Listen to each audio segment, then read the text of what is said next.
ആയുധമെടുത്ത് ദ്രോണർ യുദ്ധത്തിൽ നിൽക്കുകയായിരുന്നെങ്കിൽ പാണ്ഡവർ ഒരിക്കലും ജയിക്കുമായിരുന്നില്ല. വലിയ രീതിയിൽ ജീവിക്കാൻ ആഗ്രഹിച്ച ഒരാളാണ്. പക്ഷെ ആഗ്രഹിച്ച ജീവിതം കിട്ടാതെ പോയ ഒരുവനുമാണ് ദ്രോണൻ. ആയുധമെടുത്ത് നിൽക്കുന്ന ദ്രോണൻ സംഹാരരുദ്രനാണ് എന്ന കാര്യത്തിലും ആർക്കും തർക്കമില്ല. അപ്പോൾ ഈ ദാരിദ്ര്യത്തിൻ്റെ ഇൻസൾട്ടൊക്കെ സഹിച്ചിട്ടുള്ള ഒരാളാണ്. പുത്രശോകത്താൽ മനം കെട്ട് കഴിഞ്ഞിട്ടാണ് ഇദ്ദേഹം ആയുധം വെക്കുന്നതും ആയുധവിദ്യ മറന്നുപോകുന്നതും ദൃഷ്ടദ്യുമ്നൻ കൊല്ലുന്നതും. മഹാഭാരത യുദ്ധത്തിലെ സംഹാരക്രിയയ്ക്ക് യഥാർത്ഥത്തിൽ അത് നടത്തിയത് ആരാണ്? ദ്രോണരാണ് എന്നുള്ളതാണ്.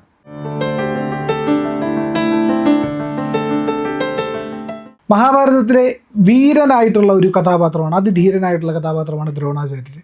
ദ്രോണാചാര്യർ ശരിക്കും എന്തൊക്കെയാണ് അദ്ദേഹത്തിൻ്റെ പ്രത്യേകതകൾ? വീരൻ തന്നെ ആയിരുന്നു ദ്രോണാചാര്യരെ.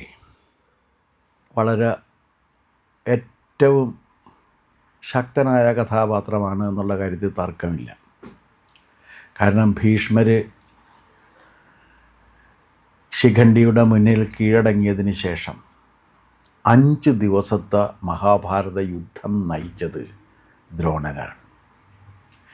പാണ്ഡവപ്പടയെ മുച്ചൂടും മുടിച്ച് ഇത്രയേറെ ഒരു ഒരു ഗംഭീരമായ സംഹാരക്രിയ വേറെ ആരും ചെയ്തിട്ടില്ല.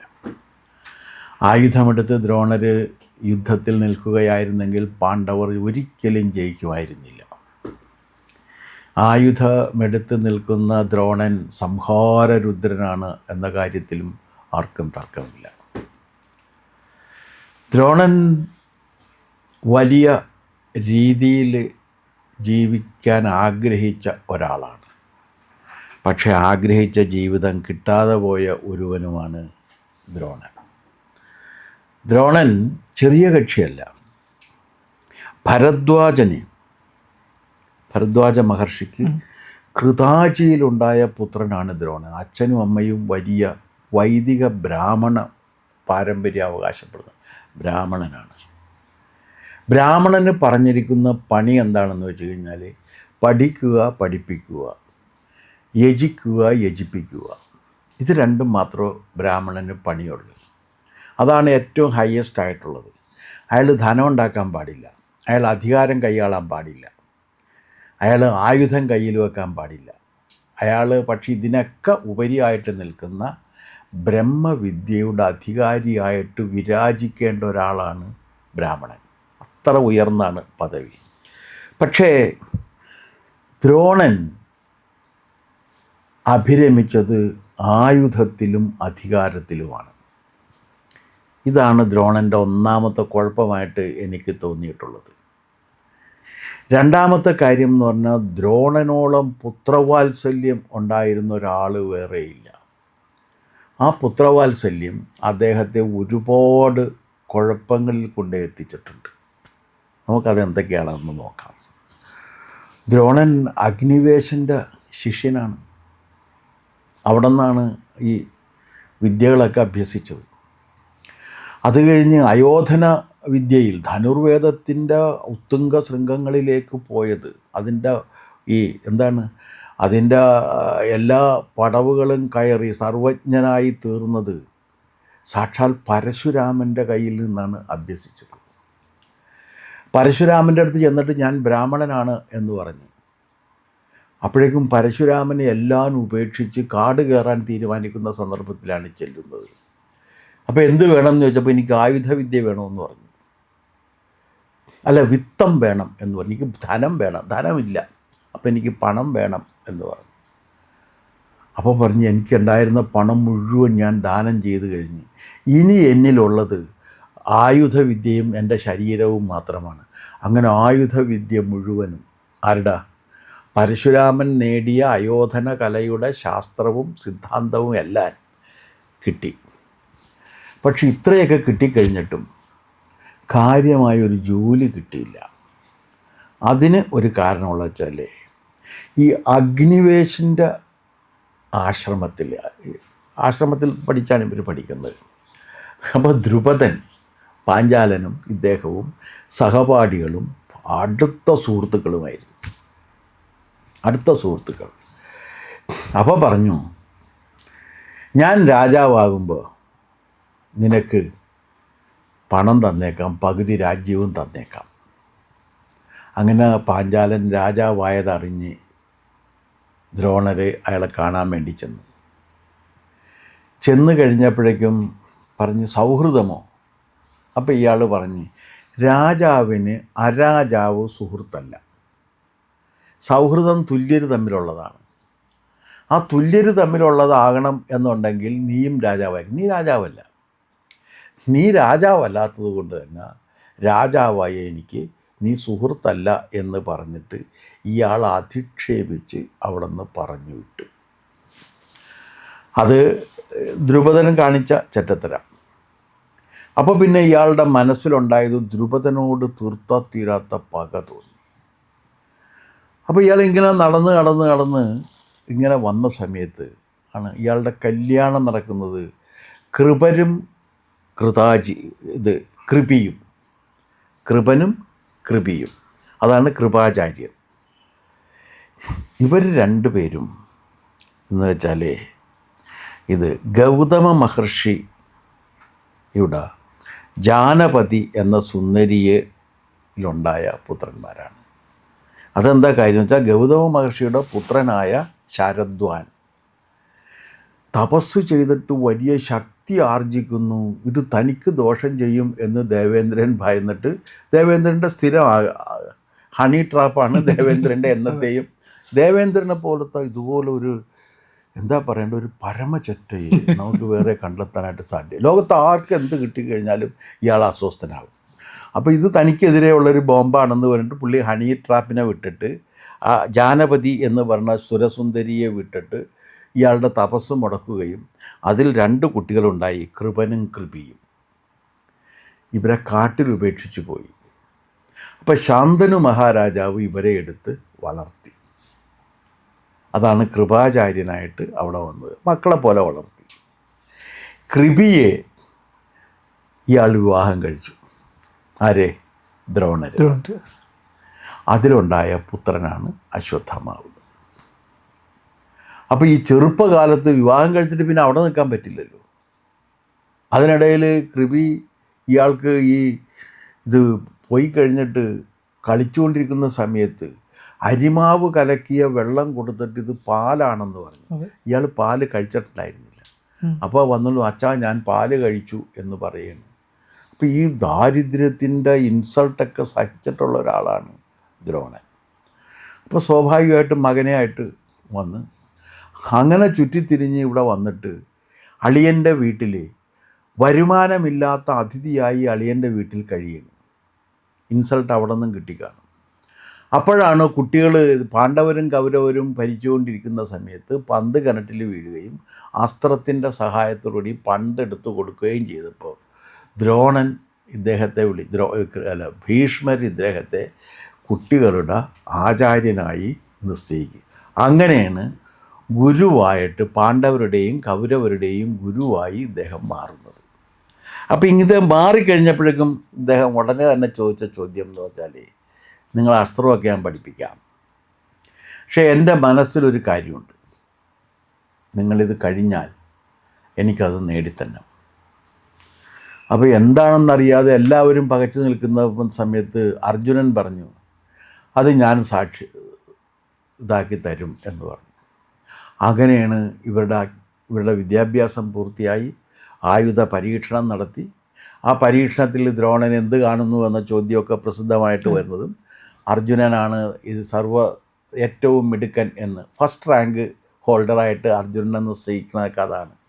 അത് കഴിഞ്ഞപ്പോഴേക്കും പറഞ്ഞു, എനിക്ക് ആ ദ്രുപദനെ പിടിച്ച് കെട്ടി എൻ്റെ മുമ്പിൽ ഹാജരാക്കണം എന്ന് പറഞ്ഞു. ഇവർ പോയി, അർജുനൻ പോയിട്ട് പാണ്ഡവർ പോയിട്ട് ഇവരെല്ലാവരും കൂടി പോയിട്ട് ദ്രുപദനെ പൊക്കിയെടുത്ത് ഇത് മുടിക്ക് കുത്തിപ്പിടിച്ചിട്ട് കെട്ടി ഇയാളുടെ മുമ്പിൽ ഹാജരാക്കി കഴിഞ്ഞപ്പോഴേക്ക് ഇയാൾ പറഞ്ഞു, ഇപ്പോൾ നീ എൻ്റെ മുമ്പിലിരിക്കുകയാണ്, എനിക്ക് വേണമെങ്കിൽ ഇപ്പോഴും നിന്നെ കൊല്ലാം, പക്ഷേ ഞാൻ കൊല്ലില്ല. അതിന് പകരം, കാരണം ഞാൻ നിന്നെ പോലെ അല്ല, ഞാൻ നിനക്ക് എൻ്റെ ജീവൻ തിരിച്ചു തരേണ്, നിൻ്റെ ജീവൻ ഞാൻ എൻ്റെ ദാനമായിട്ട് തരേണ്. പക്ഷെ ഒരു കാര്യം, ആ ഭഗീരഥി നദിക്ക് അപ്പുറത്തുള്ള തെക്കുള്ള അഹിച്ഛത്രം എന്ന് പറയുന്ന നിൻ്റെ രാജ്യം, ആ പകുതി രാജ്യം എനിക്ക് കിട്ടണമെന്ന് പറഞ്ഞു. അങ്ങനെ അഹിച്ഛത്രം എന്ന് പറയുന്ന രാജ്യത്തിൻ്റെ രാജാവായി ദ്രോണൻ സ്വയം അവരോധിക്കപ്പെട്ടു. അപ്പോൾ ബ്രഹ്മത്തെ അറിയുക, ആ ബ്രഹ്മവിദ്യ പകർന്നു കൊടുക്കുക, യജ്ഞം ചെയ്യുക, യജ്ഞം ചെയ്യിപ്പിക്കുക എന്ന ധർമ്മങ്ങൾ മാറിയിട്ട് അതിനേക്കാൾ താഴ്ന്ന ക്ഷത്രിയ ധർമ്മമാണ് ഇയാൾ അഭ്യസിച്ചത്. കാരണം ബ്രാഹ്മണൻ്റെ ധർമ്മമല്ല, ക്ഷത്രിയൻ്റെ ധർമ്മം. അത് തന്നിട്ട് എന്ത് ചെയ്ത്, ബ്രാഹ്മണന് ഒരിക്കലും പാടില്ലാത്തതാണ് ഈ പറഞ്ഞത് അധികാരം. അധികാരത്തിന് അഹിച്ഛത്രം എന്ന് പറഞ്ഞ രാജ്യത്തിൻ്റെ രാജാവായിട്ട് പുള്ളി മാറുകയും ചെയ്തു. അങ്ങനെ പ്രതികാരം നിർവഹിച്ച്, അപ്പോൾ ഇതെല്ലാം പഠിപ്പിച്ചുകൊണ്ടിരിക്കുന്ന സമയത്ത് ഈ പുള്ളി എന്ത് ചെയ്യുന്നു വെച്ച് കഴിഞ്ഞാൽ, അർജുനന് ഇത് കഴിഞ്ഞപ്പോഴേക്കും ബ്രഹ്മാസ്ത്രം അർജുനന് പഠിപ്പിച്ചു കൊടുത്തു. അപ്പോൾ ഇത് അർജുനനെ ബ്രഹ്മാസ്ത്രം പഠിപ്പിച്ചു, അർജുനനെ അത് പഠിക്കാനുള്ള കെൽപ്പുള്ളു. അപ്പോൾ ദുര്യോധനൻ അറിഞ്ഞു. ദുര്യോധനൻ പറഞ്ഞ് സംഭവം പ്രശ്നമാണ്, അർജുനന് ഈ കാര്യങ്ങളൊക്കെ പഠിച്ചിട്ടുണ്ട്, നിനക്ക് പഠിക്കണമെന്ന് അച്ഛനോട് പറയാൻ പറഞ്ഞു. അശ്വത്ഥമാവ് എന്നിട്ട് പറഞ്ഞ് എന്നെ പഠിപ്പിക്കണമെന്ന് പറഞ്ഞു. അപ്പോൾ പറഞ്ഞു അത് അങ്ങനെയല്ല, അത് അപാത്രത്തിൽ വിദ്യ ദാനം ചെയ്യാൻ പാടില്ല, വിദ്യാർപ്പണം പാത്രം പറഞ്ഞ് വേണം. അത് നിനക്കത് അർഹിക്കുന്നുണ്ടെങ്കിൽ മാത്രമേ നിനക്ക് തരാൻ പാടുള്ളൂ. നീ ക്ഷിപ്രകോപിയാണ്, അതുകൊണ്ട് നീ അത് അർഹിക്കുന്നില്ല എന്ന് പറഞ്ഞു. അതുപോലെ പ്രയോഗിക്കുകയും ചെയ്തു. അല്ല, ഇവൻ എന്ത് ചെയ്യുന്നു വെച്ച് കഴിഞ്ഞാൽ, ഇവൻ പിടിച്ചിട്ട് ബ്രഹ്മശിരോവസ്ത്രം, അതാണ് അതിൻ്റെ പേര്, അതിവൻ പഠിച്ചെടുത്ത്. ദുര്യോധനൻ ഹാപ്പിയായി. അത് കഴിഞ്ഞ് നാരായണാസ്ത്രവും ഇയാൾ പഠിപ്പിച്ചു. ആ അസ്ത്രവും പുത്രന് വേണമെന്ന് പറഞ്ഞു. ആ അസ്ത്രത്തിൻ്റെ ഒരു പ്രത്യേക യുദ്ധത്തിൽ ഉപയോഗിക്കാൻ പാടില്ല എന്നുള്ളതാണ്. എന്താ കാര്യം എന്ന് വെച്ചാൽ, ആ അസ്ത്രം നമ്മുടെ ഇതുപോലെയാണ്. ഏത് ഈ ഇപ്പോൾ പോയിൻ്റഡ് അല്ലേ മിസൈലൊക്കെ, മറ്റേ ഈ ആറ്റം ബോംബ് പോലെയാണ്. കാരണം വധ്യരെയും അവധ്യരെയും ഒരുപോലെ വധിക്കും ഇത്. അപ്പോൾ അവധ്യനെ ഒരു കാരണവശാലും വധിക്കാൻ പാടില്ല. വധ്യൻ എന്ന് പറഞ്ഞാൽ യുദ്ധത്തിൽ നിനക്കെതിരെ നിൽക്കുന്നവനാണ്. ആ യുദ്ധത്തിൽ ആയുധമെടുത്ത് നിനക്കെതിരെ നിൽക്കുന്നവനെ നിനക്ക് കൊല്ലാം, അല്ലെങ്കിൽ നീ കൊല്ലപ്പെടും. അപ്പോൾ അതുകൊണ്ട് അത് യുദ്ധത്തിൻ്റെ ശാസ്ത്രത്തിൽ ശരിയാണ്. പക്ഷേ നിരപരാധികളെ കൊന്നൊടുക്കുന്നതാണ് നാരായണാസ്ത്രം. അതുകൊണ്ട് ഇത് യുദ്ധത്തിൽ ഉപയോഗിക്കരുത് എന്നുള്ളതാണ് ഇതിൻ്റെ വ്യവസ്ഥ. ഇവൻ അതും പഠിച്ചെടുത്ത്. അപ്പോൾ അപാത്രത്തിൽ വിദ്യാദാനം നടത്തി. അതൊരു ഗുരു എന്ന നിലക്ക് ചെയ്യാവുന്ന ഏറ്റവും വലിയ ദ്രോഹവും തെറ്റുമാണ്. അങ്ങനെ ചെയ്യാൻ പാടില്ല. കാരണം ഇത്രയും സൂക്ഷ്മമായൊരു വിദ്യ ഒരാൾക്ക് പറഞ്ഞു കൊടുക്കുമ്പോൾ അയാൾ നിർമ്മമനായിരിക്കണം, അയാൾ നിർദോഷികൾക്കെതിരെ അത് ഉപയോഗിക്കാത്ത ഒരാളായിരിക്കണം, അവധ്യരെ വധിക്കാത്ത ആളായിരിക്കണം. അങ്ങനെ ആത്മസംയമനത്തോടു കൂടി വിദ്യയെ വിനിയോഗിക്കാൻ കഴിയുന്നവനായിരിക്കണം. പക്ഷേ അശ്വത്ഥമാവ് ഇതൊന്നുമല്ല എന്നറിഞ്ഞുകൊണ്ടിത് കൊടുത്ത് ഇതൊരു ഗുരു എന്ന നിലക്ക് ചെയ്യാവുന്ന മഹാപാതകങ്ങളിലൊന്നാണ് ആ പാതകം ഇദ്ദേഹം ചെയ്തിട്ടുണ്ട്. ഇനി സുഹൃത്തുക്കളോട് അഭിപ്രായ വ്യത്യാസം വന്നായിട്ട് പോയി മറ്റേ ദ്രുപദൻ ചെയ്തത് ചെറ്റത്തരമാണ്, അതിലൊന്നും ആർക്കും ഇതൊന്നുമില്ല, ചെയ്യാൻ പാടില്ലാത്തതാണ്, വൃത്തികേടാണ്. പക്ഷെ അതിനേക്കാൾ വൃത്തികേടാണ് ചെയ്തത്, പ്രതികാരമാണ്. ആ പ്രതികാരദാഹം ഇദ്ദേഹത്തിൻ്റെ മനസ്സിൽ നിന്നും പോയിരുന്നില്ല. ദ്രുപദൻ്റെ മനസ്സിൽ നിന്നും ഇത് പോയില്ല. അങ്ങനെ ദ്രുപദൻ തപസ് ചെയ്തിട്ടാണ് ദൃഷ്ടദ്യുമ്നനെ സൃഷ്ടിച്ചത്. ആ ദൃഷ്ടദ്യുമ്നനാണ് ഇദ്ദേഹത്തെ കൊല്ലുന്നത്. മുട്ടിക്ക് കുഴിച്ചുപിടിച്ചിട്ട് കഴുത്ത് വെട്ടുകയാണ് ചെയ്തത്. എന്താ കാര്യമെന്നറിയാം? മുടിക്ക് കുത്തിപ്പിടിച്ച് കഴുത്ത് വെട്ടി, അതിങ്ങനെ ഇയാളെ കൊല്ലാൻ പറ്റുള്ളൂ, അല്ലാതെ വേറെ പറ്റില്ല. എപ്പോഴാണ് കീഴടങ്ങിയ സമയത്ത് എപ്പോൾ മകൻ അശ്വത്ഥാമ ഹത കുഞ്ചര എന്നുള്ള ഒരു നുണ കേട്ട് കഴിഞ്ഞപ്പോഴേക്കും ഇയാൾ കാരണം പുത്രവാത്സല്യം സത്യത്തോടുള്ള സ്നേഹത്തേക്കാൾ വലുതായി പുത്രവാത്സല്യം വന്ന് ആ പുത്രവാത്സല്യം കൊണ്ട് ഹനിക്കപ്പെട്ട ഒരാളാണ്. അതെ. വരാൻ പാടില്ലാത്തതാണ്. ഗുരു എന്ന് പറഞ്ഞാൽ നിർമ്മമനായിരിക്കണം. ഇന്നും അങ്ങനെ തന്നെയാണ്. തൻ്റെ ഭാര്യയാണ് എഴുതിയത് എന്ന് കരുതിയിട്ട് ഭാര്യയ്ക്ക് ഫസ്റ്റ് റാങ്ക് കൊടുക്കുന്ന പല ഗുരുക്കന്മാരും ഈ അധ്യാപന രംഗത്തുണ്ടായിട്ടുണ്ട് എന്ന് ചില മലയാളം പ്രൊഫസർമാരുടെ കഥകൾ കേൾക്കുമ്പോൾ പണ്ടൊക്കെ ഞങ്ങൾ കേട്ടിട്ടുണ്ട്. കാരണം അദ്ദേഹത്തിൻ്റെ ഭാര്യ എഴുതി, അപ്പോൾ അവർക്ക് ഭാര്യയ്ക്ക് റാങ്ക് കൊടുത്ത്, എന്നിട്ട് ഭാര്യയ്ക്ക് ജോലിയും മേടിച്ച്, അങ്ങനെ ഭാര്യയും ഭർത്താവും ജോലി വാങ്ങിച്ച് മലയാള ഭാഷാ സാഹിത്യത്തെ സേവിച്ചാണ് ഇങ്ങനെ മലയാളം ആയിത്തീർന്നത്. അത് പോയിക്കോട്ടെ, ആ രീതിയിൽ ചെയ്ത ഒരാളാണ്. അപ്പോൾ ഗുരുത്വം, ഗുരുവിൻ്റെ ആ ഒരു സ്റ്റാറ്റസ് നിരക്കുന്നതല്ല, ബ്രാഹ്മണൻ്റെ സ്റ്റാറ്റസിന് നിരക്കുന്നതല്ല, ബ്രാഹ്മണനുമല്ല. കാരണം ക്ഷത്രിയ വൃത്തിയാണ് ചെയ്യുന്നത്. ക്ഷത്രിയനിത് പറഞ്ഞിട്ടില്ല. ഒപ്പം അധികാരത്തോടുള്ള അഭിവാഞ്ചയുണ്ട്. അപ്പോൾ പുത്രദുഃഖം, അത് ശോകം, അതുകൊണ്ട് മനം കെട്ടുപോയി. അങ്ങനെ പുത്രശോകത്താൽ മനം കെട്ട് കഴിഞ്ഞിട്ടാണ് ഇദ്ദേഹം ആയുധം വെക്കുന്നതും ആയുധവിദ്യ മറന്നു പോകുന്നതും ദൃഷ്ടദ്യുമ്നൻ കൊല്ലുന്നതും. അപ്പോൾ ഒരു നാടകം നടക്കുന്നുണ്ട് അവിടെ. അതെങ്ങനെയാണെന്ന് വെച്ചാൽ ഉടൻ തന്നെ അർജുനൻ ചൂടായി, എൻ്റെ ഗുരുവിനെ കൊന്നത് മഹാവൃത്തികേടായിപ്പോയി എന്ന് പറഞ്ഞു. അപ്പോൾ ഇയാൾ ചോദിച്ചു, ദൃഷ്ടദ്യുമ്നൻ ചോദിച്ച്, അശ്വത്ഥാമാവ് മരിച്ചു എന്ന് നിൻ്റെ ചേട്ടൻ നുണ പറഞ്ഞത് അതിനാരാ സമാനം പറയുക എന്ന് ചോദിച്ച്. പിന്നെ ഞാൻ ഇതിന് പ്രതികാരം ചെയ്യുന്നില്ല, കാരണം എൻ്റെ സഹോദരിയുടെ ഭർത്താവായിപ്പോയി എന്ന്, അളിയനായി പോയതുകൊണ്ട് നിന്നെ കൊല്ലുന്നില്ല എന്ന് പറഞ്ഞു. പണ്ട് അച്ഛനെ അപമാനിച്ചതിലുള്ള പകയായിരുന്നു. അപ്പോൾ അച്ഛൻ അതിനു വേണ്ടി സൃഷ്ടിച്ചതാണ് ഈ പുത്രനെ. അതുകൊണ്ട് അതിന് ശേഷം പിന്നെ ഈ കുരുക്ഷേത്ര യുദ്ധത്തിൻ്റെ അവസാനത്തിലുണ്ടായ സംഹാരക്രിയ മുഴുവനും ആരാണ് ഉത്തരവാദി? അശ്വത്ഥാമാവ് അതിൻ്റെ ടൂളായെങ്കിലും അതിൻ്റെ ഉത്തരവാദിത്വം മുഴുവനും ദ്രോണരിലാണ് ഇരിക്കുന്നത്. അങ്ങനെ ഒരു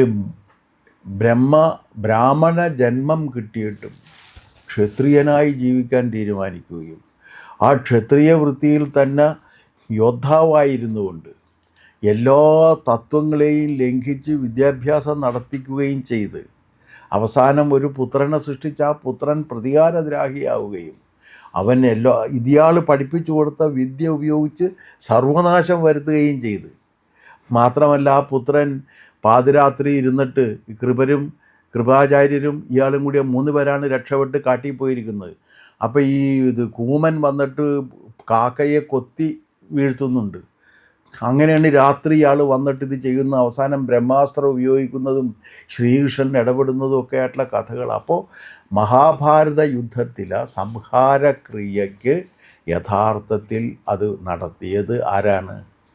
ദ്രോണരാണ് എന്നുള്ളതാണ്. ഇതാണ് ദ്രോണരുടെ ഒരു കഥ എന്ന് കൂടി നമുക്ക് ഓർക്കാവുന്നതാണ്.